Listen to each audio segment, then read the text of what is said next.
सागर बूंद समाये के क्रम में जिन बोध वाक्यों की चर्चा चल रही है वह बोध वाक्य प्रेरणाप्रद हैं। गुरुवर आचार्य श्री कह रहे हैं, गुणों की अपेक्षा से सिंह बनो। आचार्य श्री कह रहे हैं कि गुणों की अपेक्षा से सिंह बनो, श्वान मत बनो, क्योंकि श्वान मात्र प्रहार को पकड़ता है जबकि सिंह प्रहार करने वाले को। दोनों त्रियंच हैं, जानवर हैं, पर दोनों की प्रकृतियां अलग अलग देखने में आती हैं। श्वान यानी कुत्ता, सिंह तो सिंह है ही। दोनों में क्या अंतर देखा जाता कि यदि आपने कुत्ते को लकड़ी मारी या किसी ने कंकर पत्थर फेंक के मारा तो कुत्ता क्या करता है? कुत्ता उसी लकड़ी को पकड़ता है, पत्थर को ही दबाता है मुंह में, मतलब जो उसको लगा है उसी का वो प्रतिकार करता है। जबकि सिंह के साथ अलग है। सिंह को यदि किसी ने कंकर फेंक करके मारा,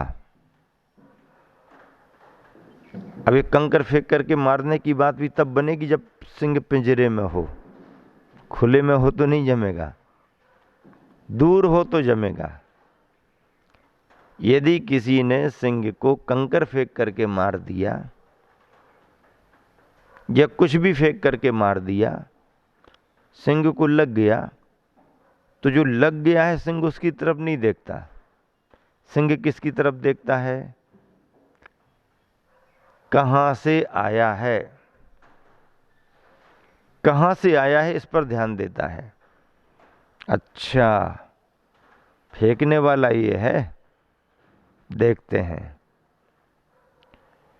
श्वान और सिंह की दृष्टि में ये अंतर है कि श्वान को जो लग रहा है उसी से वो प्रतिकार कर रहा है, उसी पर अपना द्वेष प्रदर्शित कर रहा है। जबकि सिंह को जो लगा है उस पर वह ध्यान नहीं दे रहा, बल्कि प्रहार करने वाला कौन है उस पर ध्यान दे रहा है। ये उदाहरण गुरुबन ने इसलिए दिया कि ज्ञानी और अज्ञानी की वृत्ति को दर्शाना है। श्वान की वृत्ति अध्यात्म की दृष्टि से अज्ञानी की वृत्ति है और सिंह की वृत्ति अध्यात्म की दृष्टि में ज्ञानी की वृत्ति है। कर्म के फलों में जो भी नौकर्म माध्यम बन रहा है, अज्ञानी उसी नौकर्म में उलझता है। कर्म के फलों में नौकर्म जो भी माध्यम बनता है, बन रहा है, अज्ञानी उसी नौकर्म में उलझता है। लेकिन ज्ञानी नौकर्म पर ध्यान ना दे करके कर्म पर ध्यान देता है, जिस कर्म के कारण ये नौकर्म निमित्त बन रहे हैं।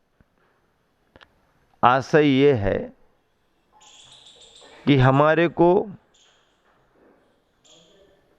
निमित्त पर ध्यान ना दे करके अपने उपादान पर ध्यान देना चाहिए। निमित्ताधीन दृष्टि अध्यात्म की दृष्टि से अज्ञानता की कोटि में आती है। निमित्ताधीन और अपने उपादान को समझ करके, उपादान का ख्याल रख करके जो दृष्टि बनाई जाती है, जो कार्य किया जाता है, वो दृष्टि ज्ञानी की मानी जाती है। कर्म के उदय में हमारे लिए इष्ट और अनिष्ट संयोग बनते हैं। पुण्य कर्म का उदय है, यश नाम कर्म का उदय है, अनुकूलताएं होंगी, सब कुछ तुम्हारा जय जयकार हो जाएगा। अशुभ कर्म का उदय आएगा, असाता वेदनी पाप कर्म का उदय आ जाएगा, पड़ोसी तो छोड़ो, घर का भी नहीं पूछेगा। अज्ञानी दूसरों को दोष देता है, तुम्हारी वजह से ऐसा हुआ, तुम्हारी वजह से ऐसा हुआ, तुमने ऐसा किया, तुम्हारी वजह से ऐसा हुआ।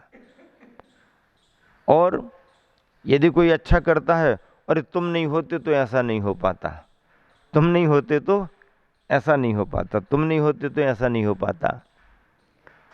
अज्ञानी निमित्तों को महत्व देता है। निमित्त तो निमित्त हैं, कभी अच्छे बनते हैं, कभी बुरे बनते हैं, और निमित्त को ही दोषी क्यों ठहराएं? हमारे कर्म के अनुसार ही तो निमित्त कार्य करता है। हमारे कर्म के अनुसार ही निमित्त कार्य करता है। अब श्री कृष्ण जी का जन्म कहाँ हुआ? जेल में हुआ, कारागृह में हुआ, और आखिरी समय आया तो भी कोई साथ में नहीं रहे। बाकी पूरे जीवन में नारायण जैसा पुण्य होने से जय जयकार, जय जयकार, जय जयकार, पूरा जीवन सुखमय बीता।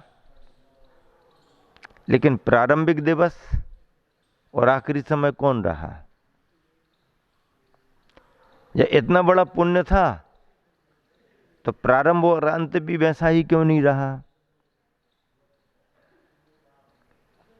अब रामचंद्र जी हैं, पुण्य लेकर के आए, तद्भव मोक्षगामी थे। नारायण के भाई थे, बलभद्र से, पर वनगमन हो गया, जंगलों में भटकना पड़ा, परेशानी पर परेशानी आती गई। उन्होंने किसको दोष दिया? किसी को दोष नहीं दिया। जो हमारे भाग्य में वो ठीक है।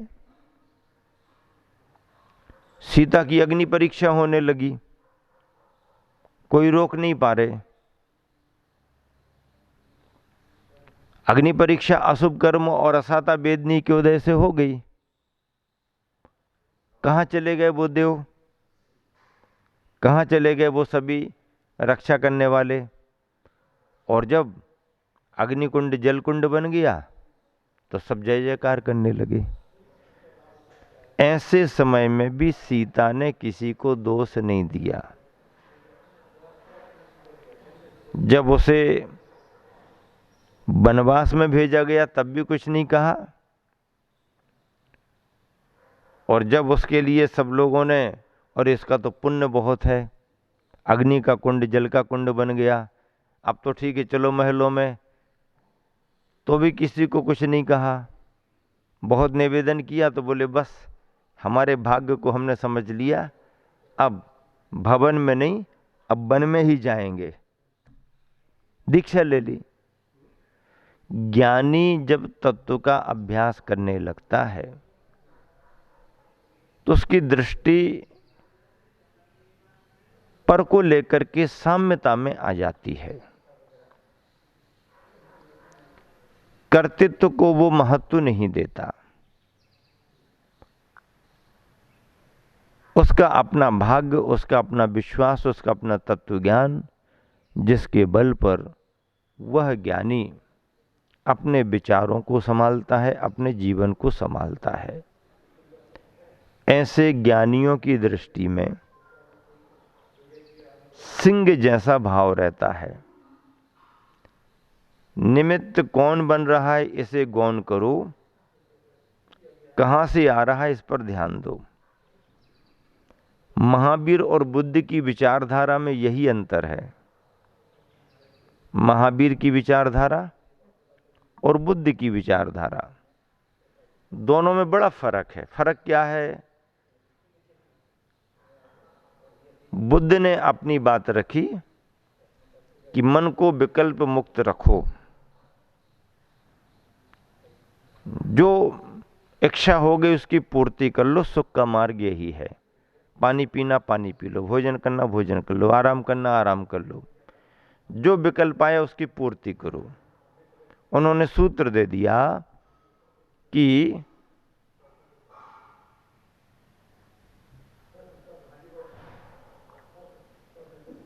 पूर्ति से सुख होगा। तृप्ति का मार्ग उन्होंने पूर्ति दिया। क्या तृप्ति का मार्ग क्या है? तृप्ति का मार्ग बुद्ध ने कहा पूर्ति। जो मन में आए विकल्प मुक्त करो, विकल्पों में रहना ठीक नहीं, निर्विकल्प रहो। महावीर ने कहा कि नहीं, मन का विज्ञान ऐसे नहीं चलता।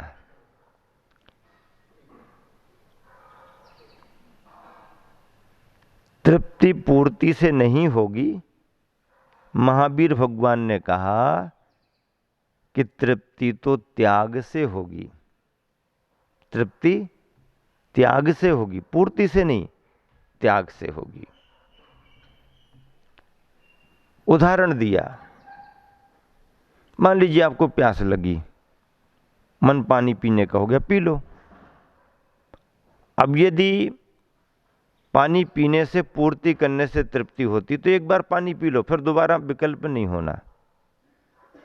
भोजन करने से तृप्ति हो तो भोजन कर लो, फिर बार बार कोई बात नहीं करना। लेकिन ऐसा नहीं, जितनी जितनी पूर्ति करोगे इच्छा उतनी उतनी और बढ़ती जाती है।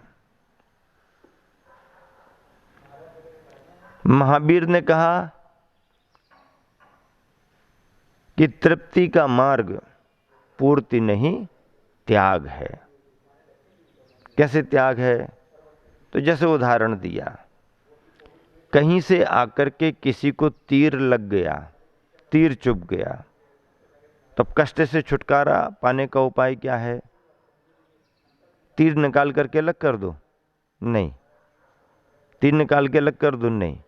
ये तो है, ये तो तात्कालिक रास्ता है कि तीर लगाओ निकाल के अलग कर दो, ये तात्कालिक है। त्रैकालिक छुटकारा पाने का उपाय क्या है? कि जो लगे हुए तीर हैं उनको निकालो ना निकालो फिर भी चलेगा, पर तीर जहां से आ रहे हैं उस रास्ते को पहले बंद करो। तीर आने के रास्ते को पहले बंद करो, फिर जो लग चुके हैं वो तो समय पाकर के निकलेंगे ही निकलेंगे, निकल जाएंगे।